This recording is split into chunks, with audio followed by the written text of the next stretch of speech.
देखिए, पहली बात तो सतपाल ब्रह्मचारी जी यहाँ के लोकल नहीं है। ठीक है, जन्म स्थान उनका जरूर है, जी।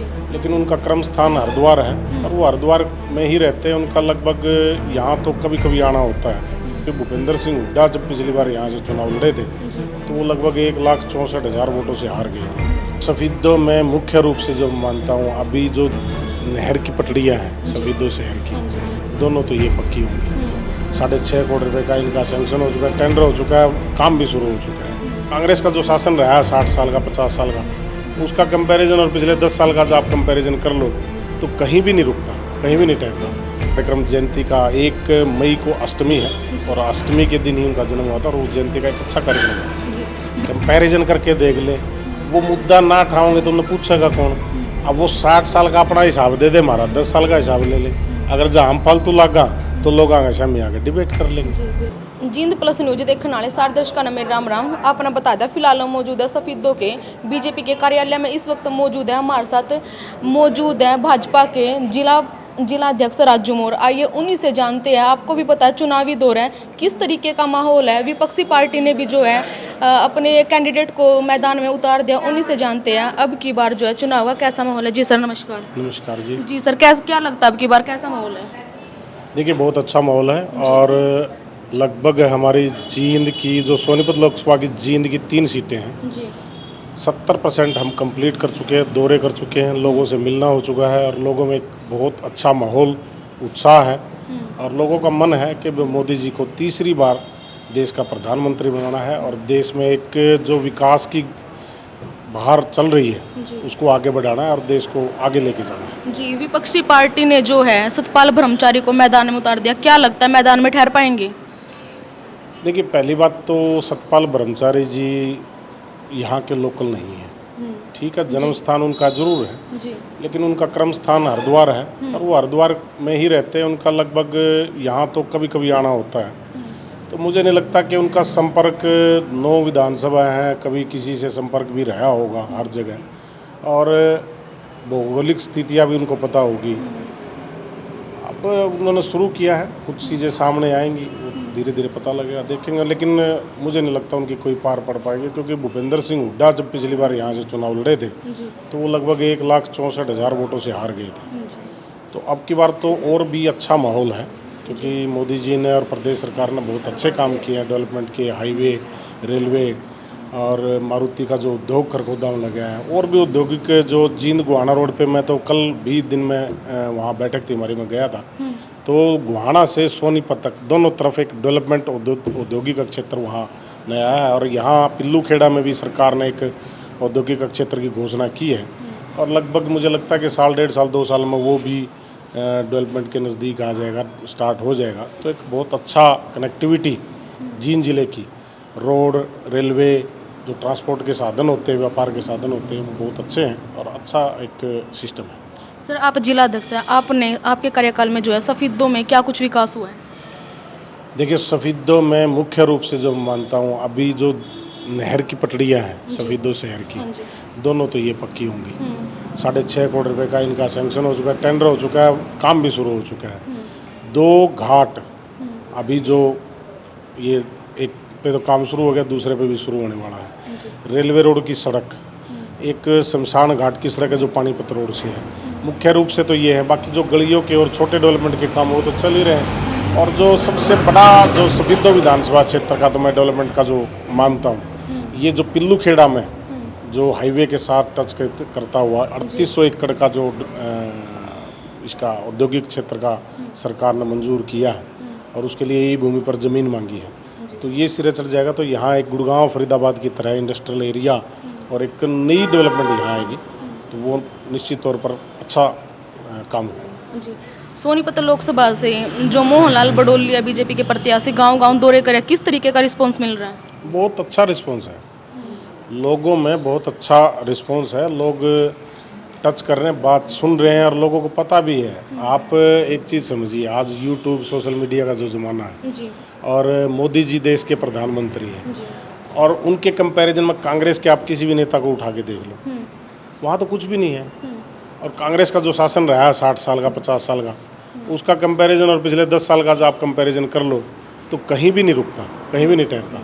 तो लोगों को पता है कि इस देश को कौन विकास कर सकता है, इस देश को कौन आगे ले जा सकता है। और देश के विकास का जो मॉडल तैयार किया, गुजरात मॉडल तैयार किया था, पहले मुख्यमंत्री थे, अब देश का मॉडल तैयार किया, तो निश्चित तौर पर लोग साथ हैं। और हम 10 की 10 लोकसभा हरियाणा प्रदेश से और सोनीपत लोकसभा बहुत अच्छे मार्जिन से जीत रहे हैं। जो शिरोमणि धन्ना भगत जी की जयंती मनाई जाएगी 1 तारीख को, उसमें क्या कुछ खास रहने वाला है? देखिए, हरियाणा सरकार माननीय मुख्यमंत्री मनोहर लाल जी जब थे तो उन्होंने निर्णय लिया था कि हम जितने भी संत और हमारे पूर्वज जो जिन्होंने एक अच्छा समाज में काम किया है, उनकी जयंती मनाने का, रविदास जी की, संत कबीरदास जी की और धन्ना भगत जी की पिछली बार जो धनौरे में जयंती मनाई थी, तो मैं आज ही देख रहा था कि वहाँ माननीय मुख्यमंत्री जी ने घोषणा की थी कि वे जींद मेडिकल कॉलेज का नाम धन्ना भगत जी के नाम से रखा जाएगा। तो मैंने आज पता किया तो वो उसकी जो नोटिफिकेशन थी वो भी जारी हो चुकी है और एक बहुत अच्छा मैसेज उस धनौरी कार्यक्रम का गया था। और 1 तारीख को भी भव्य कार्यक्रम पिल्लू खेड़ा बुरान गाँव में एक भव्य कार्यक्रम होगा, जो कि वहाँ की कमेटी धन्ना भगत धर्मार्थ सभा और वहाँ एक 3.5 करोड़ रुपए की लागत से एक ऑडिटोरियम धन्ना भगत जी के नाम से बनेगा। तो उसी के उपलक्ष्य में ये कार्यक्रम, जयंती का 1 मई को अष्टमी है और अष्टमी के दिन ही उनका जन्म हुआ था और उस जयंती का एक अच्छा कार्यक्रम है। बीजेपी ने नारा लगा दिया अब की बार 412, जो विपक्षी पार्टी है बार बार रोजगार का मुद्दा उठा रही है, उसके ऊपर क्या कहोगे? वो 60 साल वो भी तो सत्ता में रहे थे, उनने क्या कर दिया? उनसे तो अच्छा है काम हमारा। कंपैरिजन करके देख ले, वो मुद्दा ना उठाओगे तो उन्हें पूछेगा कौन? अब वो 60 साल का अपना हिसाब दे दे, हमारा 10 साल का हिसाब ले ले। अगर जहाँ हम फालतू लगा तो लोग आगे शामी आगे डिबेट कर लेंगे, इसमें तो कोरोना है कौन? वो अपना इतिहास देख लेना। एक जीप घोटाला शुरू आया था नेहरू काल में, 2G 3G कोल घोटाला, पता नहीं क्या क्या घोटाले हो लिए उनके सरकार में। यहाँ कोई घोटाला करके दिखा दो, कोई मतलब सवाल ही पैदा नहीं होता। लेकिन सर कई जगह देखने को मिला कि बीजेपी के जो कार्यकर्ता उनका विरोध देखने को मिल रहा है, ऐसा क्यों? देखिए, 2-4 लोग, उनकी आप संज्ञा क्या देंगे मुझे नहीं पता, वो लोग विरोध कर रहे हैं, उनको विरोध करने का एजेंडा नहीं पता। आप हमारे से तो सवाल पूछ लेते हो कि विरोध हो रहा है, आप कभी विरोध करने वाले से ये पूछो कि भाई आप किस बात का विरोध कर रहे हो? MSP का। पूरे देश में हरियाणा एक ऐसा प्रदेश है जहाँ सबसे ज़्यादा फसलें MSP पर खरीदी जाती हैं, फिर भी वो उन्हें कहें हम MSP दो, विरोध कर रहे हैं। अरे भाई, अपने हरियाणा प्रदेश में सबसे ज़्यादा फसलें खरीदी जा रही हैं, बाजरा, मक्का, सरसों, कपास, गेहूँ, धान, तो कितनी फसलें खरीदी जा रही हैं, लेकिन फिर भी वो विरोध कर रहे हैं। उनके पास कोई एजेंडा नहीं है, उनको सिर्फ और सिर्फ एक जो डेवलपमेंट का काम चल रहा है और पार्टी के, कांग्रेस के बहकावे में आके विरोध करते हैं। उनका कोई एजेंडा नहीं है। उनको ये है कि वे अराजकता फैले, कोई ऐसा माहौल ख़राब हो और मोदी जी को इस बात का लिए जिम्मेदार ठहरा के और उनकी हवा ख़राब की जाए। लेकिन लोग बावड़े कौन रह रहे? सफीदों वासियों के लिए क्या मैसेज देना चाहोगे? देखिए, मैं निवेदन करूँगा सफीदों वासियों से, ये देश का चुनाव है और देश को आगे ले जाने का चुनाव है। भाई भतीजावाद, क्षेत्रवाद का चुनाव नहीं है। क्षेत्रवाद की राजनीति बहुत हो चुकी है। भूपेंद्र सिंह हुड्डा, उससे पहले चोई बंसीलाल, उससे पहले चोई अपने देवीलाल, एक क्षेत्रवाद की बहुत बड़ी राजनीति उन्होंने की है, अपने अपने क्षेत्र का विकास किया है। मनोहर लाल जब से चीफ मिनिस्टर बने हैं, हर क्षेत्र में आप भी, मैं तो कहूँगा कि आप सोशल मीडिया और मीडिया वाले जितने भी साथी हैं, आप एक सर्वे करके देखो ना, आपको सर्वे में पता लगेगा। सफीदो क्षेत्र में हमारा तो विधायक बना नहीं भारतीय जनता पार्टी का, आज तक 2 योजना होगी, दोनों योजना हार गए। 9 में मन लड़ा था, मैं भी हार गया था। लेकिन यहाँ डेवलपमेंट में तो कोई कमी नहीं है। जितनी सड़कें थी, अब हाईवे बने तो सड़कें टूट गई थी, लेकिन अब सारी सड़कें बन रही हैं। चौड़ीकरण का काम चल रहा है, 16 सड़कें नई बनाई गई हैं। इसकी मार्केटिंग बोर्ड की, PWD की सड़कें भी चौड़ी की जा रही हैं, नई बनाई जा रही हैं। लगभग जो माननीय मुख्यमंत्री जी की घोषणा थी और उसके बीच में भी कोई सड़कें सामने आई तो वो भी पूरी कर दी गई है। तो मैं निवेदन करूंगा कि भाई क्षेत्रवाद का, भाई जींद में टिकट आ गई, सफीदों में टिकट आ गई, ये कोई विषय नहीं है। विषय है डेवलपमेंट का, देश का।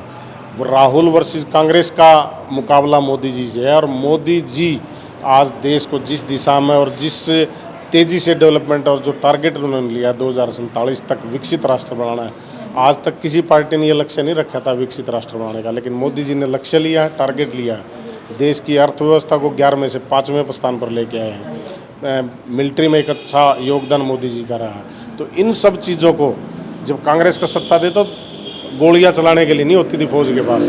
आज हम एक्सपोर्ट कर रहे हैं, तेजस विमान हमारा है, सारे जो एमिनेशन है हम यहीं बनाते हैं हिंदुस्तान में।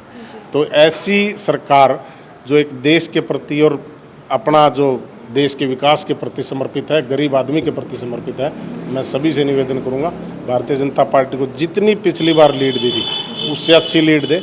ठीक है, बाबा जी आए, भक्ति करें, संत हैं वो, यहाँ उनका मेरे ख्याल से मुझे नहीं लगता कोई। और ये तो सुभाष जो विधायक है गांगुलियाला, अपने स्वार्थ के लिए उसने प्रपोज किया और उसने 500 विधायकों ने प्रपोज किया।